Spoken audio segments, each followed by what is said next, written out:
Hey everybody, it's Jason Blaha here, and once again it is time for a glute and hamstring day, and I went ahead and threw my forearms in here.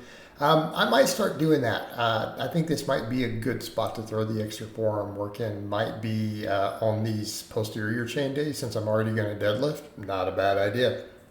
All right, I went ahead and included all my warm-ups today so that people think that I actually warm up, right?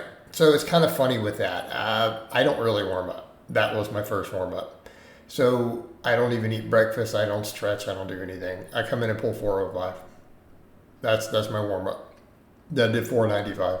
All right, then we went over to 550 and pulled it for a nice clean triple. I'm real happy with it. Obviously, I had some people already comment when I put like a little shorter up of that. You look like you had another rep. Yeah, maybe.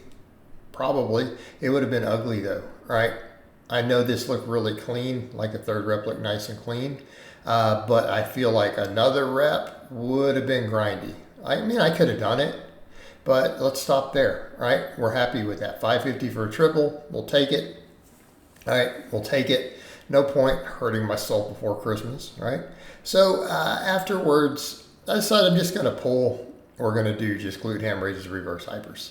And I may build the workup on the deadlifts, but I feel like this is nice and easily recoverable. So we do that one top set, but I run out of steam fast on deadlifts. I struggle usually with multiple heavy sets. So I feel like kind of coming in and just doing some triples with 500. Nice, clean, easy sets, right? And they're enough to get a training response, okay?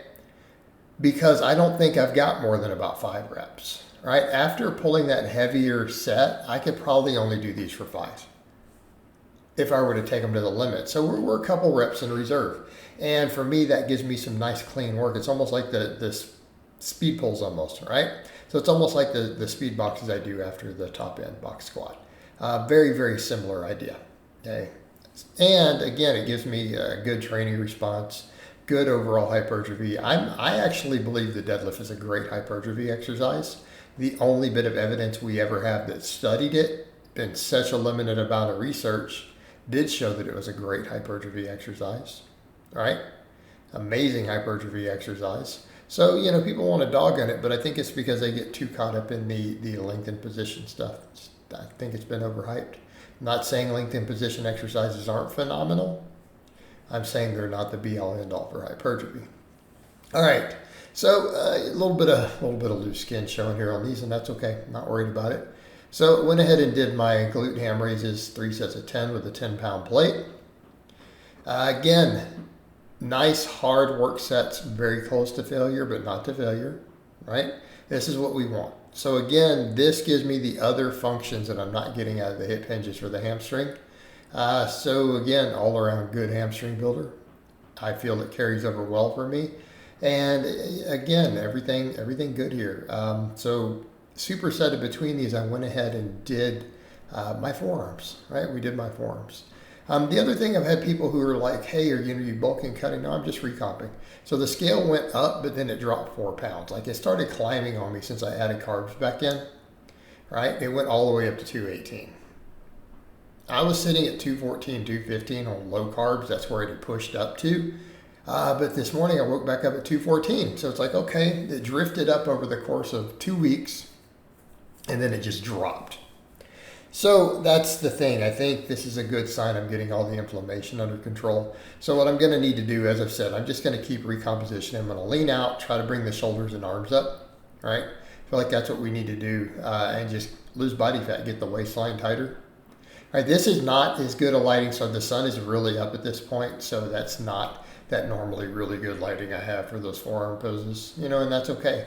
That lighting matters, but that kind of shows me in real, like natural lighting out with sunlight coming in really bright at this point, which will make me look the least defined possible. So happy with that. The other thing though I have thought about, again, I'm not worried about trying to get the waist super small. And I'm not worried if I'm holding some extra fiber in there, because I do feel like at a certain point, if I just lose the fat, the skin will tighten up and maybe I'll fill it back out with just, you know, thicker abs, and that's okay. Might be the way that I go. Because again, what am I trying to do? I am trying to look like a, you know, a bodybuilder, golden era physiques. Well, they didn't necessarily have to have a little tiny waist, and I'm just not built like that. I'm not built like that, guys.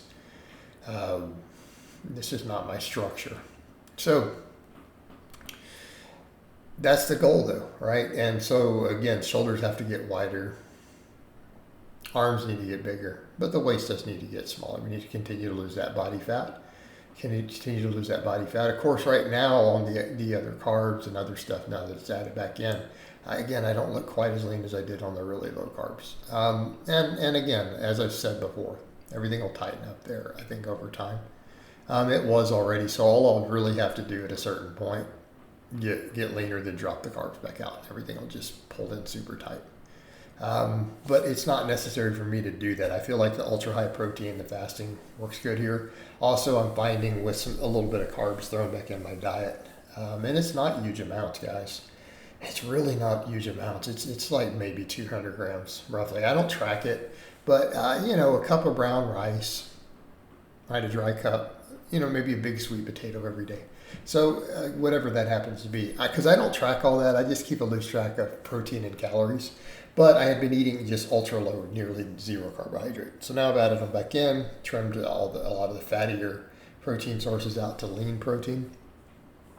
So then my fat's kind of coming from eggs and avocados. All right, so we're eating a lot of fairly lean meat, eggs, avocados, healthy carbs, and then lots and lots of vegetables, lots of fat-free dairy. But I am doing protein shakes post-workout. So that's how I kind of break my fast. Protein shakes almost immediately after I finish training, right? Because I'm training fasted, and I'm doing a lot of volume fasted, some of these days. So I don't really eat my normal meals till later. I mean, I could start them at noon. Some days I'm starting them at 2 o'clock, 3 o'clock, whatever. Right?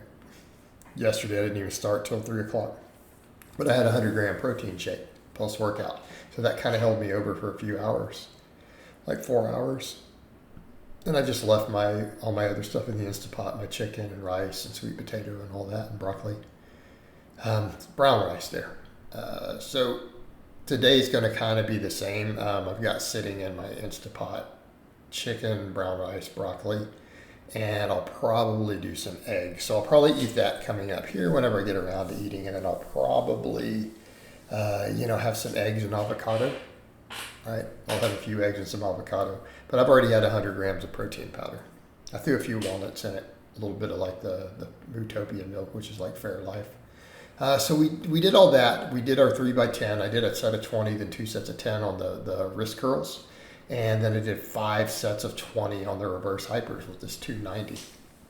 So again, you guys know how I feel about the reverse hyper. I've made it very clear. You guys all know I'm an enormous advocate for it. I think Louis Simmons was a genius for invented this, and I give credit where credit is due, right?